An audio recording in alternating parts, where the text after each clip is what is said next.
Selamat pagi Yesus, selamat pagi Roh Kudus. Terima kasih atas anugerah-Mu. Semalam telah berlalu, ku memuji, ku bersyukur, memuliakan nama-Mu. Allah Bapa, Putra, Roh Kudus, terima kasih. Selamat pagi. Semua sudah siap menantikan sarapan sorgawi? Kita bersuka cita karena meski di tengah-tengah pandemi, Tuhan tidak pernah lupa untuk memelihara kita. Bukan hanya makanan bagi tubuh, tetapi juga makanan bagi jiwa kita. Mari kita berdoa. Bapa dalam surga, terima kasih untuk setiap detik kehidupan yang Tuhan boleh berikan kepada kami. Terima kasih untuk pemeliharaan-Mu yang luar biasa. Tuhan memperdulikan makanan bagi rohani kami. Sebab itu ya Tuhan, kami percaya makanan bagi jasmani kami, Tuhan juga perdulikan. Mari ya Bapa, inilah piring hati kami. Isi penuh dengan firman-Mu, kenyangkan kami, agar rohani kami menjadi sehat. Di dalam nama Tuhan Yesus, kami berdoa dan ingin menikmati sarapan sorgawi ini. Amin. Anak-anakku, kita masih tetap ada di dalam tema yang sama, yaitu kasih Tuhan di akhir zaman. Dan firman Tuhan pada pagi hari ini berjudul kasih yang menyembuhkan. Ya, kasih yang menyembuhkan. Jadi kalau kita sudah dengar bahwa kasih Tuhan di akhir zaman itu dia datang sebagai kasih yang hadir di dunia. Kalau kamu di rumah kamu ada opung misalnya, lalu orang bilang, apa buktinya ada opung di rumah kamu? Ya, yang pertama pasti kalau kamu datang kamu lihat opungnya ada, begitu ya. Yang kedua lagi, kamu lihat tuh ada gelas kopinya. Yang ketiga, ada sendalnya, ya. Ada bajunya banyak, ada suaranya, ada buktinya ya. Begitu juga ketika Tuhan datang ke dalam dunia ini sebagai kasih yang hadir, ya. Apa buktinya? Kalau Tuhan yang datang itu adalah kasih, memiliki kasih, ya. Kemudian yang pertama-tama kita sudah belajar juga, dia hadir untuk apa? Untuk orang berdosa. Bukan untuk orang yang tidak berdosa. Dan pada pagi hari ini firman Tuhan berjudul kasih yang menyembuhkan. Kasih itu hadir untuk membawa kesembuhan. Kita akan baca di dalam kitab Matius pasal yang ke-14 ayat 13 dan 14. Mari kita akan baca ya. Katakan demikian. Matius 14 ayat 13 dan 14. Setelah Yesus mendengar berita itu, menyingkirlah ia dari situ dan hendak mengasingkan diri dengan perahu ke tempat yang sunyi. Tetapi orang banyak mendengarnya dan mengikuti dia dengan mengambil jalan darat dari kota-kota mereka. Jadi waktu itu Yesus mendengar bahwa Yohanes Pembaptis sepupunya, ya, karena mamanya Yohanes dengan mamanya Yesus itu saudara sepupu begitu ya. Dan katanya Yohanes Pembaptis itu mati dibunuh oleh Raja Herodes, dipenggal kepalanya ya, bukan karena berbuat kejahatan tetapi karena memberitakan Injil pertobatan, memberitakan berita tentang pertobatan. Nah, kemudian jadi ketika Yesus mendengar berita itu, dia menyingkir, dia pergi dari kota itu dan ingin mengasingkan diri dengan perahu ke tempat yang sunyi. Pasti hatinya susah, ya. Pasti hatinya susah. Dia mendengar saudaranya sendiri mati dibunuh, itu satu hal yang sangat-sangat menyusahkan hati. Ya, oleh sebab itu dia ingin mengasingkan diri dengan perahu ke tempat yang sunyi. Tetapi orang banyak, ini orang-orang yang selalu ngikutin Yesus, dengar ngikutin dia. Yesus naik perahu, mereka pakai jalan darat. Ya, jadi enggak menyeberang dengan perahu, tapi mereka dengan jalan darat dari kota ke kota mencari kemana nih ya. Yesus kan ke seberang begitu. Nah, sampai ke situ. Ayat 14. Ketika Yesus mendarat, ia melihat orang banyak yang besar jumlahnya, maka tergeraklah hatinya oleh belas kasihan kepada mereka dan ia menyembuhkan mereka yang sakit. Kita lihat di sini, kasih itu hadir, lalu orang sakit disembuhkan. Ya, jadi perhatikan baik-baik. Kasih hadir, ada buktinya. Buktinya apa? Ada orang sakit yang disembuhkan. Banyak orang bertanya kepada saya, kok saya sudah berdoa untuk mama saya, untuk saudara saya, untuk siapapun yang sakit ya, tapi gak sembuh, malah meninggal. Ada dua macam kesembuhan. Satu, kesembuhan sementara. Apa artinya? Ketika seseorang sakit, Tuhan sembuhkan ya, entah lewat dokter, entah secara mujizat. Maminya Miss Grace sakit 2 kali sakit kanker, 2 kali kena stroke, sembuhnya secara mujizat. Ke dokter gak bisa sembuh, berdoa sembuh dalam waktu yang singkat ya. Nah, kesembuhan itu adalah kesembuhan yang sementara. Kenapa? Meskipun Mami Miss Grace sudah sembuh, sudah sehat, toh satu hari meninggal juga. Tetapi kalau kesembuhan sempurna, artinya apa? Dia tidak akan pernah mengalami sakit lagi. Itu berarti hidup kekal. Jadi ketika seseorang ya sakit, lalu minta didoakan, lalu secara medis tidak sembuh, malah meninggal. Ya, itu bukan berarti Tuhan tidak sembuhkan, tetapi dia sembuh sempurna. Dia sembuh sempurna. Dia hidup kekal begitu ya.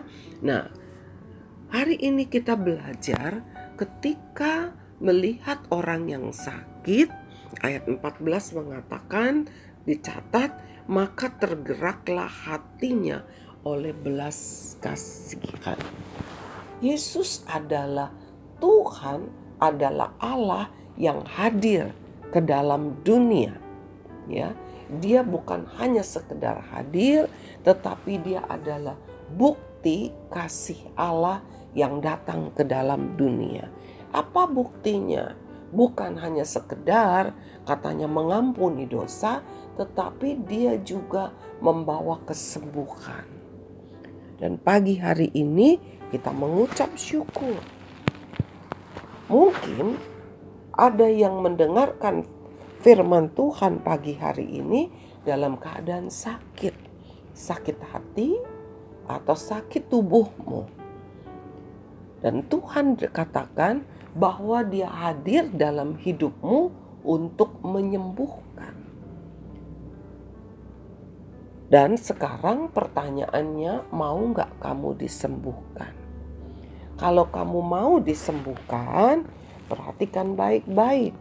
Di dalam ayat ke-13 dan 14 dikatakan, orang-orang itu meskipun Yesus menyeberangi danau dengan perahu, orang-orang ini gak bisa naik perahu, mereka berjalan kaki. Dan pasti itu sangat jauh dan lebih lama.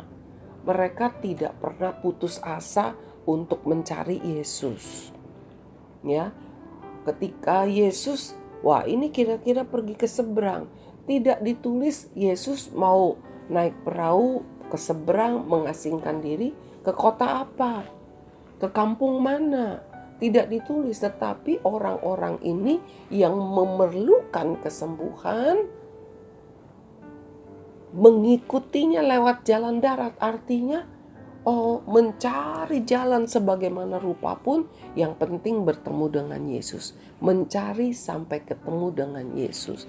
Ada banyak orang mencari Yesus tapi tidak sampai ketemu dengan Yesus. Ya. Bagaimana zaman sekarang kamu bisa bertemu dengan Yesus? Kan Yesus sudah ada di sorga. Yesus yang hadir di dalam hidup kita saat ini adalah Roh Kudus. Di dalam hati kita kalau kita izinkan. Jadi waktu kamu berdoa, kamu bukan hanya sekedar berdoa secara rutinitas, secara kebiasaan, tapi kamu bisa menikmati kehadirannya. Kamu rasa bahwa dia hadir. Saya pernah saksikan waktu saya masih menjadi seorang guru, satu hari ketika saya ingin mengajar, Tuhan bicara kepada saya. Tuhan bilang, Tuhan ingin ngobrol sama anak-anak. Tuhan ingin dengar mereka cerita apa yang menjadi isi hati mereka. Dan saat itu saya nggak bisa ngajar jadinya. Ya, saya merasa seperti ada kehadiran, bukan seperti, ada kehadiran Tuhan. Ya, saya tidak bisa lupakan itu ketika saya masuk ke kelas ingin mengajar. Saya mendengar suara Tuhan di hati saya berkata, aku ingin ngobrol dengan anak-anak. Artinya Tuhan ingin mendengar anak-anak cerita dan dia ingin menanggapi cerita anak-anak itu. Jadi saya rasakan kehadiran Tuhan. Saya gak bisa ngajar, saya duduk di kursi saya, kursi guru ya, di meja guru. Lalu saya bilang, anak-anak, kita ngobrol yuk sama Tuhan. Lalu murid-murid saya bilang, bagaimana ibu ngobrol sama Tuhan? Iya, kalau ngobrol sama Tuhan, kita ambil sikap berdoa. Kamu boleh ngomong apa saja, cerita apa saja di dalam doa itu.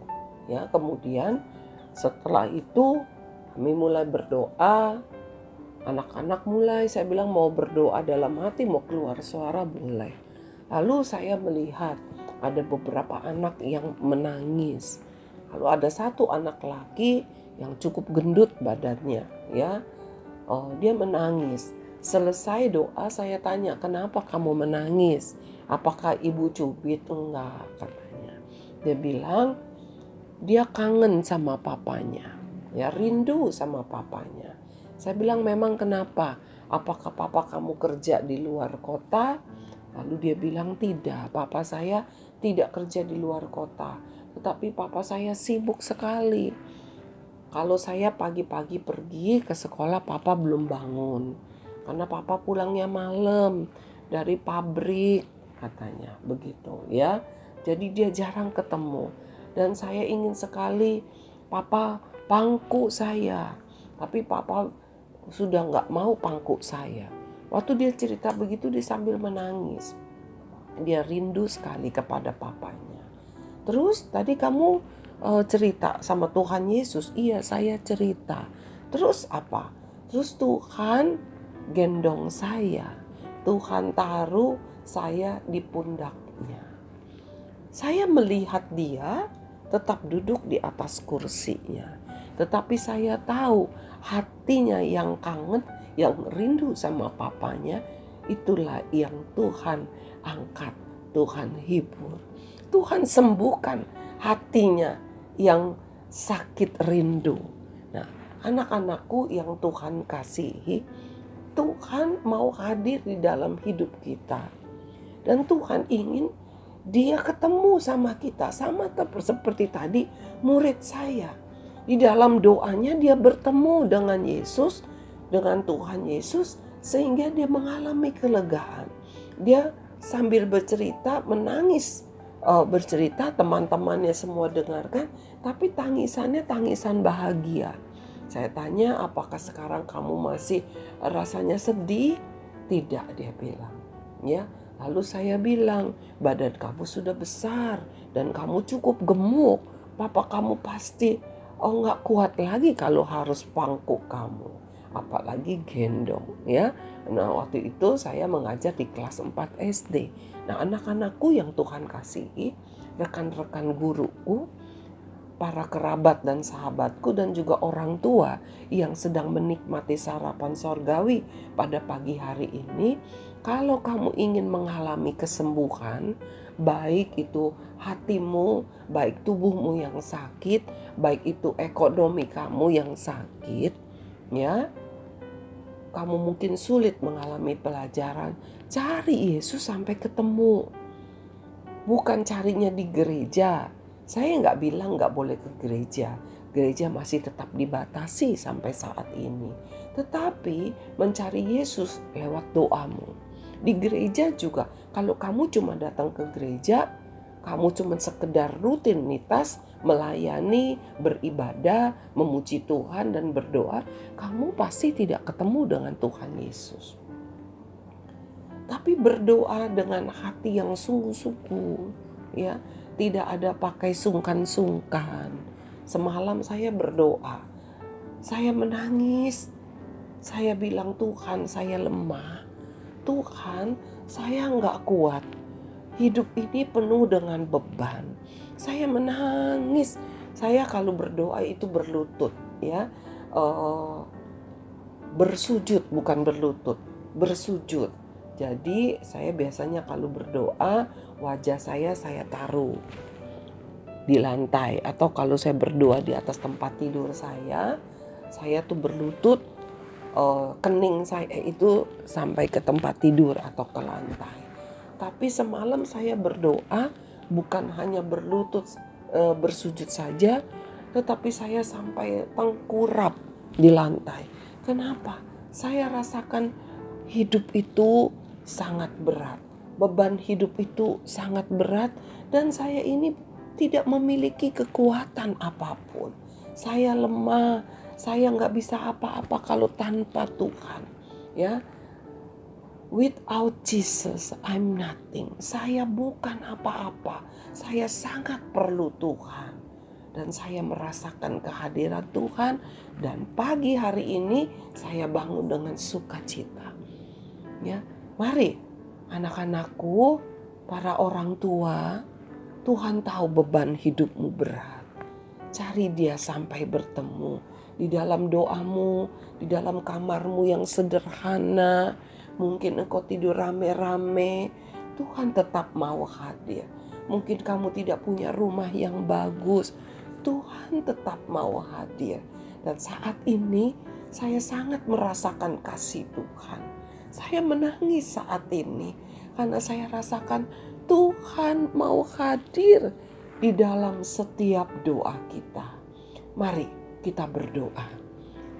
Bapa dalam surga, terima kasih karena Engkau mau hadir di dalam hidup kami. Dan kalau Engkau hadir, Engkau mau menyembuhkan kami. Hamba mengucap syukur Tuhan bersama dengan anak-anak yang sedang belajar melalui HP mereka yang kecil. Mereka menikmati sarapan sorgawi setiap pagi. Dan juga ada beberapa orang tua yang mendampingi anak-anak mereka. Ada beberapa kerabat dan sahabatku juga Tuhan Dan hamba-Mu ini percaya sebagaimana saat ini hamba merasakan kehadiran-Mu. Hamba percaya Engkau juga hadir di dalam setiap mereka. Engkau mendengar doa mereka. Sembuhkan ya Tuhan yang sakit. Sembuhkan yang sakit ya Bapa. Sembuhkan hati yang luka. Sembuhkan bahu yang penat. Hati yang lelah. Sembuhkan Tuhan ekonomi yang kurang, yang tidak sehat. Mari ya Bapa, hanya Engkau yang dapat menyembuhkan kami. Sebab itu kami berharap, kami mencari-Mu, dan kami ingin bertemu, merasakan hadirat-Mu. Terima kasih ya Bapa, sembuhkan kami. Kami berdoa, kami mengucap syukur hanya di dalam nama Tuhan Yesus. Amin. Anak-anakku yang Tuhan sayang, hidup di dalam hadirat Tuhan, maka Tuhan mau menyembuhkanmu karena Dia adalah kasih yang menyembuhkan. Sampai bertemu besok pagi. Tuhan Yesus memberkati.